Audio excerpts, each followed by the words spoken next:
भाई बिल्कुल सही कह रहे थे कि औरैया में साइकिल गायब हो गई। भाई साहब, औरैया में ही गायब नहीं हुई, पूरे उत्तर प्रदेश में गायब हो चुकी है।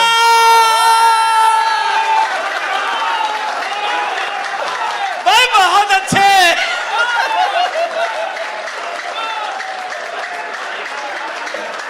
भाई बहुत अच्छे। तालियां कम हैं, पूरा सदन दोनों हाथ उठा करके एक बार बजाए। भैया भैया भैया, ये चाय पानी 10-5 मिनट के लिए, ये बड़े लोग हैं, खाते पीते ही रहते हैं अक्सर। आदरणीय सांसद, साइकिल बंद हो सकती है, चाय नहीं। हमारे गौरव चौहान जी ने इस कवि सम्मेलन की शुरुआत की। आते आते वो कह रहा था सांसद जी से कि लपेटे में नेताजी में आता हूं, मैं आपको नहीं लपेटूंगा। गौरव चौहान को अभी शायद मालूम नहीं है वारसी जी के बारे में। वारसी जी ही आजकल सबको लपेट रहे हैं। पूरा प्रदेश देख रहा है, और ऐसे क्रांतिकारी सांसद जो लोगों के लिए लड़ सकें, आप पे मुझे गर्व है और पूरे उत्तर प्रदेश को गर्व है कि ऐसे नेता हमने पाए हैं। हमारी दीदी जो हम लोगों के लिए खड़ी होती हैं। डीएम साहब की बड़ी तारीफ अजय भैया कई महीनों से कर रहे थे कि इतने ईमानदार जिलाधिकारी पूरे हिंदुस्तान में नहीं है। तो मैंने कहा सर बिल्कुल सही कह रहे हैं। तो ऐसा नहीं कि हमारे कानपुर में सर अधिकारी वो भी बहुत ईमानदार हैं, बहुत ईमानदार। अच्छा, आपको मालूम है, आप इसीलिए हंस रहे हैं, वहीं से ताल्लुकात रखते हैं आप, हैं? अरे आप जिलाध्यक्ष जी हैं भाजपा के? अच्छा, जिलाध्यक्ष भाजपा को तो कुछ कहना ही नहीं चाहिए इस समय। जिसने जिसने भाजपा को कुछ कहा फिर वो कहने लायक नहीं बचा। तो मैं आपको भाई साहब कुछ नहीं कह सकता हूं, सही बता रहा हूं मैं आपको। हमारे कानपुर के भी लोग सर बड़े ईमानदार हैं। अभी हमारे विभाग के एक अधिकारी सर पकड़ गए थे घूस लेते, आधे घंटे बाद अब छूट के आ गए। हमने कहा भाई साहब आप पकड़े किस में गए थे? कहेंगे यार पांडे हमने घूस ली थी तो हम पकड़ गए थे। हमने कहा छूटे कैसे? बोला घूस दे के। ताली हाथ उठा के बजाओ एक बार सुबह। बहुत अच्छे। तो मैं अब शुरू होना चाहता हूं। देखिए दीदी ने भी मुस्कुरा दिया है, और ये कवि सम्मेलन प्रियंका बहुत अच्छा पढ़ के गई कि लड़कियां युद्ध करेंगी, ये करेंगी, वो करेंगी। सब काम जब लड़कियां ही करेंगी, वैसे भी पुरुष सर बहुत दुखी हैं।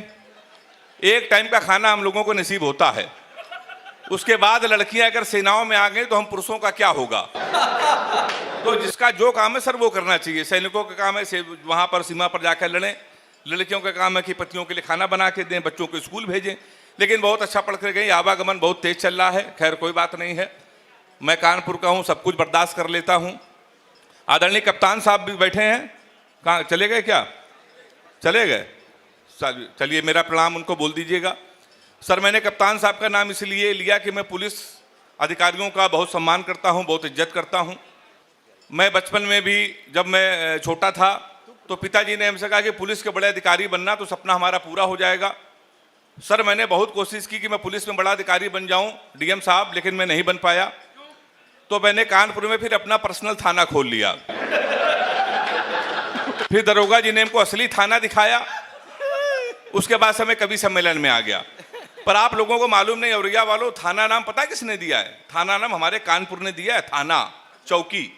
हमारे यहाँ जब किसी से कुछ कबूल करवाना होता है तो दरोगा एक आदमी को पकड़ के लेके आता है, सिपाही उसको खंबा पकड़ाता है, फिर दरोगा लठ चलाता है, पूछता है तू उस घटना में था? कहता ना था, ना था ना, वहीं से थाना नाम आया है। तो एक बार आप ताली जोरदार बजा सकते हैं। बहुत अच्छे। चलिए, ये खाना पीना ये ठीक है, ये चलते रहना चाहिए, बहुत आवश्यक है। आपको मालूम है मैं कानपुर में रहता हूँ, और यह मैं लगभग अभी कुछ दिनों पहले भी आया था। हमारे हिंदुस्तान के पत्रकार जी बैठे हैं, उन्होंने कहा था, तो मैंने जो वहाँ सुनाया था थोड़ा बहुत वो भी सुनूंगा, कुछ मैं आपको नया भी सुनाऊंगा। सर हमारा कानपुर दुनिया में सबसे विचित्र है। हिंदुस्तान में आप कहीं भी चले जाइए, हमारे आप कानपुर आएंगे तो आपको लगेगा इतने विचित्र प्राणी केवल कानपुर में ही रहते हैं। आप कभी बनारस जाइए, रेलवे स्टेशन पर उतरिए तो वहां लिखा रहता है बनारस का पान आपका स्वागत करता है। कभी आप आगरा जाइए, वहां उतरिए, वहां लिखा रहता है आगरा का पेठा आपका स्वागत करता है। हमारे कानपुर आइए, रेलवे स्टेशन पर उतरिए, वहां लिखा रहता है रूपानी चप्पल आपका स्वागत करता है। तो साहब मैं उसी कानपुर से आया हूं। अभी दादा मैं लाफ्टर शो में था मुंबई में, सोनी चैनल में शूटिंग कर रहा था। मैं वहां से लौट कर आया, एयरपोर्ट पर उतरा तो मेरी घड़ी खराब। मैंने जीवन का सबसे बड़ा पाप ये किया कि कानपुर वाले से टाइम पूछ लिया। हमने कहा भैया टाइम क्या हो रहा है? तो हमसे कहने लगा ऐसा गुरु तुरंत यहाँ से निकल लो, टाइम बहुत खराब है। हमारे मुंह बिल्कुल मत लगना, नहीं तो तुम्हारा टाइम भी खराब हो जाएगा। तो हमने कहा भाई टाइम ना बता दो, ये बता दो तेरा मूड क्यों खराब है। उसका जवाब सुनना और रैया वालों पे जोरदार ताली बजाना। हमने कहा तुम्हारा मूड क्यों खराब है। उसने कहा भाई साहब एक लड़की से कल हमने इतना कहा कि बड़ी कमजोर है कुछ खाया कर, वो हमारा 50,000 रुपए खा गई। तुम साले हमारे मुंह लगे हुए हो, हमारे मुंह बिल्कुल मत लगना, बहुत भरे बैठे हैं। तो हमने कहा ऐसा क्या हुआ। कहने हुआ कुछ नहीं भाई साहब, एक लड़की के चक्कर में 5 साल से लगे थे। हम समझते थे हमसे प्यार करते हैं, मुझसे प्यार करते हैं। हम उसको दुनिया की सबसे मर्यादित सबसे संस्कारित लड़की समझते थे। तो इसमें हुआ क्या। कहने भाई साहब हुआ कुछ नहीं, हमारा नगर निगम का चुनाव चल रहा है, उसको मिल गई है पार्षद की टिकट। पूरे शहर में होल्डिंग लगी है, युवा दिलों की धड़कन पुष्पा पाल। तुम हमसे टाइम पूछ रहे हो। लोग तो नारा लगा रहे हैं, मोहर मारो तान के पुष्पा को पहचान के। कल एक लड़का कान में नारा लगा रहा था, इस बार हाथ उठा के ताली बजाना, लैया बड़ी करारी है, पुष्पा पाल हमारी है। देखिए दीदी सबसे ज्यादा मुस्कुरा रही हैं। तो हमारे साथ उत्तर प्रदेश में सब डीएम साहब ऐसा ही होता रहता है। हमारा कानपुर बहुत अद्भुत है। लोग बड़ी तुलना करते हैं यार तुम्हारे कानपुर, मैं आपको पूरे हिंदुस्तान में जाने का सौभाग्य मिलता है। दिल्ली वालों के पास सर अगर पैसा आ जाए तो बच्चों को डॉक्टर बनाते हैं, इंजीनियर बनाते हैं, लाखों खर्चा। मुंबई के लोग अपने बच्चों को फिल्म स्टार बनाते हैं। हमारा उत्तर प्रदेश केवल ऐसा प्रदेश है जिलाधिकारी सर जहां कैरियर बनाने की ज्यादा खर्चा नहीं है। आप 350 का कुर्ता लीजिए, 250 का सफेद पैजामा, 300 रुपए के सफेद जूते, 50 रुपए का काला चश्मा, हमारे यहां तैयार हो जाता है युवा हृदय सम्राट। ये केवल सर हमारे उत्तर प्रदेश में ही संभव है, सही बता रहा हूं मैं आपको। और औरैया के बारे में बहुत अच्छा पढ़कर गए। औरैया के बारे में अजय भैया बहुत तारीफ करते हैं। भैया औरैया जिले में हमसे थोड़ा अलग हो सकता है इटावा और कानपुर, लेकिन हरकतों में हम लोग बिल्कुल बराबर हैं। तमाम अजय भैया हमको बुलाते रहते, अद्भुत लोग हैं यहाँ के सर। एक दिन तो मेरे पेट में दर्द हुआ, मैं अजय भैया घर में रुका था, एक डॉक्टर के पास गया। डॉक्टर साहब से हमने कहा डॉक्टर साहब पेट में दर्द हो रहा, कुछ दवाई लिख दो। डॉक्टर साहब ने सब दवाई लिखी। आधे घंटे बाद फिर हम डॉक्टर के पास गए। हमने कहा डॉक्टर साहब जो 4 दवाई आपने लिखी है इसमें 3 तो मिल रही है, चौथी वाली दवाई क्यों नहीं मिल रही। तो डॉक्टर साहब ने कहा चौथी वाली दवाई नहीं थी, हमारी पिन की रिफिल खत्म हो गई थी, हम चला के देख रहे थे चलेगी कि नहीं चलेगी। तो हमने कहा डॉक्टर साहब तुम्हारे चक्कर में पूरे औरैया का परिक्रमा हो गया। अब मेडिकल स्टोर वाले और बड़े वाले, एक मेडिकल स्टोर वाला कहने लगा भैया आज ये दवा खत्म हो गई तो कल मंगा दें। एक कहने लगा कहो तो इसका सब्स्टिट्यूट दे दें। जो तीसरे ने कहा वो औरैया वाला ही कह सकता है, तो हाथ उठा के ताली बजाना। तीसरे वाले ने कहा पांडे कोरोना की दवा है, कोरोना दोबारा आएगा तभी दवा हम तुमको दे देंगे। तो ये हमारा भाई साहब औरैया है, मैं प्रणाम करता हूँ।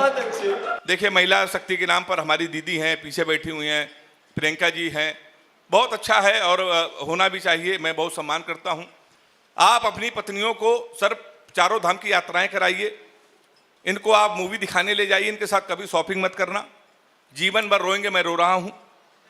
3 दिन पहले अभी मैं शॉपिंग मॉल में गया, मतलब कानपुर में गया। हमारी पत्नी कहने लगी रोज इस टीवी में उस टीवी में तुम्हें कुछ कपड़े दिलाना है। हमने कहा दिला लो। एक शॉपिंग मॉल में ले गई, दुकान वाले को बुलाया कि भैया कुछ शर्ट दिखाओ। हमारी पत्नी ने हमसे पूछा नीली वाली शर्ट कैसी है। सर आपने जितने लोग हों अपने कलेजे पे हाथ रख के कसम खाएं, अगर आपकी पत्नी आपसे कोई चीज पूछ ले कैसी है तो आपको डर के मारे कहना पड़ेगा अच्छी है। जिलाधीश जी सही कह रहा हूं ना मैं, सही कह रहा हूं ना मैं, आपको हाँ में हाँ मिलानी पड़ेगी। तो हमारी पत्नी ने हमसे पूछा नीली वाली शर्ट कैसी है। हमने कहा नीली वाली अच्छी है। कहने की थोड़ी बड़ी है। हमने कहा थोड़ी बड़ी है। कहने की 2 ले लें। हमने कहा 2 ले लो। कहने की 2 लेंगे तो ज्यादा हो जाएगा। हमने कहा ज्यादा हो जाएगा। कहने लगी लेकिन आगे काम आएगी। तो हमने कहा आगे काम आएगी। कहने लगी पीली वाली खिलेगी। हमने कहा पीली वाली खिलेगी। कहने लगी नीली वाली में तुम देवानंद लगोगे। हमने कहा नीली वाली में देवानंद लगेंगे। कहने का सबसे अच्छी हरी वाली लगेगी। हमने कहा हरी वाली का कोई जवाब नहीं है। बोली हरी वाली पसंद है। हमने कहा पसंद है। बोली ले ले। हमने कहा ले लो। सर हरी वाली शर्ट पैक करा के आए, पहली धुलाई में हरी वाली ने कलर छोड़ दिया। अब वो बेलन लेके हमारे पास आई, कहने लगी मैं 3 घंटे से कह रही थी लाल वाली ले लो। ताली हाथ उठा के बजाओ, नहीं यहीं रहेगा हाथ हमारा। बहुत अच्छे। तो सर ये होता रहता है। देखिए सीडीओ सर की भी तालियां आ गई हैं। अब अधिकारी आप सर क्या जितने बड़े हो जाएं लेकिन दशा तो सबकी एक ही तरह रहती है। हाँ सही बता रहा हूं मैं आपको। तो सर अगर आप पत्नियों से अगर झूठ ना बोलो तो घर में खाना नसीब नहीं होता है। केवल हिंदुस्तान में एक महापुरुष ऐसे थे जिन्होंने अपनी पत्नी से कभी झूठ नहीं बोला, राजा हरिश्चंद्र। राजा हरिश्चंद्र ने सौरभ भैया आज तक अपनी पत्नी से कभी झूठ नहीं बोला। सर उसका कारण यह था कि उनकी पत्नी ने 3 बातें कभी नहीं पूछी। मैं कैसी लग रही हूं, फोन किसका था, कहां से आ रहे हो। ये 3 बातें आपसे भी नहीं पूछी जाएंगी तो आप भी नहीं झूठ बोलोगे। तो आप ताली एक बार बजा सकते हैं जोरदार।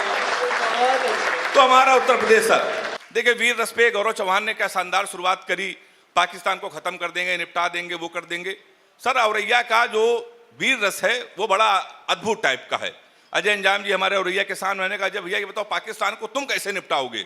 अब औरैया का आदमी पाकिस्तान को अपनी स्टाइल से कैसे निपटाएगा। मैंने 4 लाइन लिखी। मैंने अजय भैया से पूछा पाकिस्तान को तुम कैसे निपटाओगे। अजय भैया ने मुझे 4 लाइन सुनाई कि मिल जाए हमको आतंकी तो अपने बूते मारेंगे, अपने दम पर, सेल्फ डिपेंड। मिल जाए हमको आतंकी तो अपने बूते मारेंगे, भारत माता के पांव हम छूते छूते मारेंगे, गोली बम राफेल से मारेंगे इनको, बाद में हम सबसे पहले दिल खोल के इनको जूते जूते मारेंगे।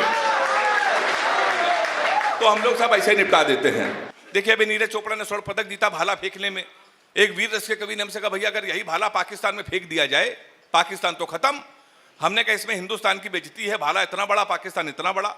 4 लाइनें मैंने पाकिस्तान को निपटा दिया। अगर वो निपट गया हो तो तालियों का महोत्सव करना कि कपड़े जिस पे टंगते हैं वो कीली फेंक के मारेंगे, कसी हुई ना मिल पाई तो ढीली फेंक के मारेंगे, जो भाला फेंका नीरज ने वो चीन की खातिर रखा है, पाकिस्तान तुमको तो हम तीली फेंक के मारेंगे।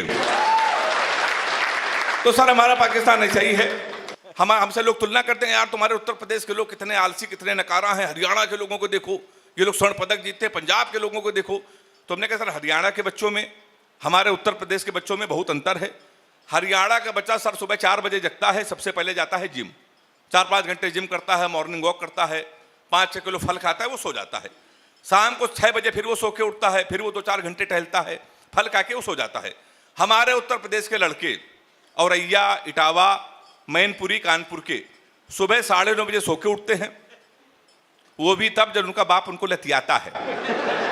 सबसे पहले वो जाता है घर के नजदीक पुलिस चौकी, दरोगा जी के साथ एक सेल्फी लेता है, फेसबुक में पोस्ट करता है, नए चौकी इंचार्ज रामकिशोर कनौजिया भाई साहब का सानिध्य प्राप्त हुआ। होता है ना भाई साहब। फिर वो आके सो जाता है। शाम को 7 बजे सो के उठता है, उसी दरोगा को प्रेशर में लेने के लिए स्पीकर खोल के फोन करता है, दरोगा जी नमस्कार, पहचाना। दरोगा जी समझते हैं गुरु समय तो इसके मुंह न लगो, इस समय तो उसकी लगी हुई है। दरोगा उसका फोन काट देता है। फिर वही दरोगा 12 बजे मारते मारते उसको थाने लेके आता है, आपकी सेल्फी डालता है दरोगा, गुड्डू भैया 100 ग्राम चरस साथ धरे गए। फिर गुड्डू भैया की होती रात भर कुटाई। 3 दिन बाद विधायक जो उसकी पैरवी करते हैं, फिर वो छूट के आते हैं, शहर में सबसे बड़ा भंडारा करवाते हैं, उसके बाद जिला अध्यक्ष बनते हैं। हम कवियों को बैठकर सुनते हैं, ताली बजा सकते हैं।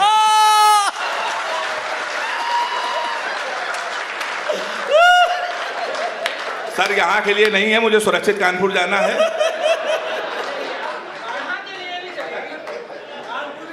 अरे कानपुर के तब तो आपके भी लागू हो गया। एक बार हमारे जिला अध्यक्ष जी के लिए जरा जोरदार तालियां बजा दीजिए, जोरदार। देखिए राजनीतिक व्यक्ति वही होता है, नेता वही होता है, कहा जाता है। हमारे विनीत भैया हमारे आदर्श अक्सर मंचों पर कहते हैं और मुझे ही बताते हैं, कवि सम्मेलन पर राजनीति से जुड़ा व्यक्ति वही सामने बैठ सकता है जो बेदाग हो, जिसके अंदर कोई दाग हो, वो कवियों को बैठकर नहीं सुन सकता है। जितने लोग बैठे हुए हैं कोई राजनेता नहीं है, ये हमारे घर के लोग हैं। एक बार आप जरा जोरदार तालियां इनके सम्मान में बजा दीजिए।